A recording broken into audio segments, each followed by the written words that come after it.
अस्सलाम वालेकुम, welcome to another video. आज की वीडियो में बात करने जा रहे हैं एएसएफ एयरपोर्ट सिक्योरिटी फोर्स के बारे में। एएसएफ एयरपोर्ट सिक्योरिटी फोर्स की जानिब से एएसआई कारपोरल क्लर्क की पोस्टों के ऊपर बहुत बड़े पैमाने पे भर्ती का नोटिफिकेशन जारी हो चुका है। आज की वीडियो में आप लोगों को मुकम्मल डिटेल के साथ आगाह करूंगा। अप्लाई कब से स्टार्ट होने जा रहा है, अप्लाई की आखिरी तारीख कौन सी है, और इसमें जी वैकेंसीज टोटल कितनी वैकेंसीज है, कौन कौन सी पोस्ट की कितनी वैकेंसीज अनाउंस की गई है, और रिजल्ट आप लोगों का बेसिक 50 का कौन सी तारीख को आएगा। मुकम्मल अथेंटिक न्यूज़ के साथ आगाह करूंगा। वीडियो को आप लोगों ने कंप्लीट देख लेना है ताकि आप लोगों को तमाम चीज़ें अच्छी तरीके से समझ आ जाए। चैनल को सब्सक्राइब और वीडियो को लाइक ज़रूर कर दें। सबसे पहले हम आप लोगों को भर्ती की डिटेल बताते हैं कि टोटल कौन से स्केल की कितनी वैकेंसीज अनाउंस की गई है। डियर फ्रेंड, आप लोगों की स्क्रीन पे एनओसी ओपन है। जैसा कि आप लोग वाज़ह तौर पे देख सकते हैं, ये जी तमाम स्केल की जो भर्ती का एक नोटिफिकेशन जारी होता है, जिसमें एएसआई की बात की जाए तो 601 एएसआई 601 एएसआई भर्ती की जाएंगे, और जिसमें जी कारपोरल की 700 जो है कारपोरल भर्ती की जाएंगे।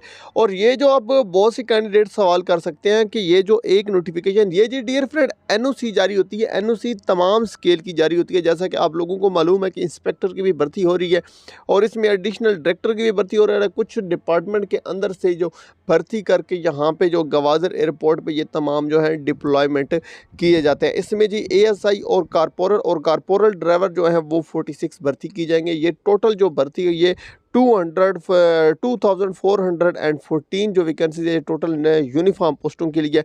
नॉन यूनिफॉर्म पोस्टों की बात की जाए तो आगे जी नॉन यूनिफॉर्म पोस्टों की बात की जाए तो सबसे पहले आ जाता है असिस्टेंट सेंट्रोटाइपिस्ट, ड्राफ्टमैन, यूडीसी, एलडीसी, जिसमें जी 15, 14, 11, 9, 7 और 9 आ जाती हैं यूडीसी, और 7 आ जाती हैं एलडीसी जो है लोअर डिवीज़न क्लर्क की।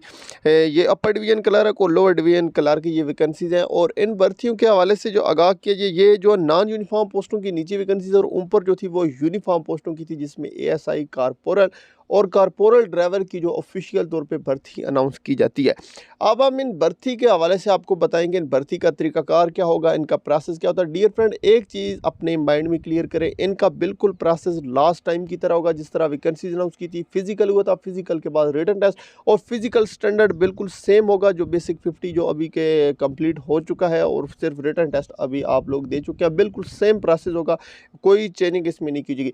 डियर फ्रेंड, ये जो नोटिफिकेशन है ये गवादर एयरपोर्ट की वैकेंसी के रिलेटेड ये जो है गवादर एयरपोर्ट जो है इसी साल में उसका ऑपरेशन शुरू होने जा रहा है, तो वो कंप्लीट हो चुका है एयरपोर्ट, उसका ऑपरेशन जो है अभी शुरू होना है। तो उसके हवाले से इस नोटिफिकेशन को जारी किया गया कि इस नोटिफिकेशन के हवाले से न्यू कमर को जो है भर्ती किया जा रहा है। और इसमें अगर हम इसकी भर्ती के हवाले से बात करें कि भर्ती कौन सी तारीख को कब से स्टार्ट होनी चाहिए, डियर फ्रेंड, अभी तक आप लोगों को मालूम है कि इस भर्ती जो बेसिक 50 का इसका अभी तक कंप्लीट प्रोसेस नहीं हो चुका, इंटरव्यू अभी तक नहीं हुए। तो इस भर्ती का जो नोटिफिकेशन है फाइनली एनओसी मई के लास्ट वीक में जो इस एनओसी के ऊपर अमल दरामद किया जाएगा, और मई के लास्ट वीक में आप लोगों को जो है अप्लाई का आप लोगों को ऑप्शन मिल जाएगा। अब जी हम बेसिक 50 के रिटन टेस्ट रिजल्ट के हवाले से बात कर लेते हैं, जो कि आप लोगों के इंटरव्यू का प्रोसेस पेंडिंग में, अभी तक आप लोगों का रिजल्ट अनाउंस नहीं हो। तो डियर फ्रेंड, आप लोगों का ईद से पहले पहले आप लोगों को जो है इंटरव्यू के लेटर आप लोगों को जारी कर दिए जाएंगे, और आप लोगों के ईद के बाद जो है इंटरव्यू स्टार्ट हो जाएंगे। आप लोगों ने परेशान नहीं होना, आप लोगों का बाकायदा तौर पर आगाज़ कर दिया जाएगा। डियर फ्रेंड, मज़ीद अगर आप लोगों का कोई क्वेश्चन है इस भर्ती के रिलेटेड या कोई भी, कमेंट में ज़रूर पूछें, आप लोगों को मुकम्मल अथेंटिक और डिटेल के साथ आगाह करी जाएगा। शुक्रिया, मिलते हैं नेक्स्ट वीडियो में। Thanks for watching. अल्लाह हाफिज़।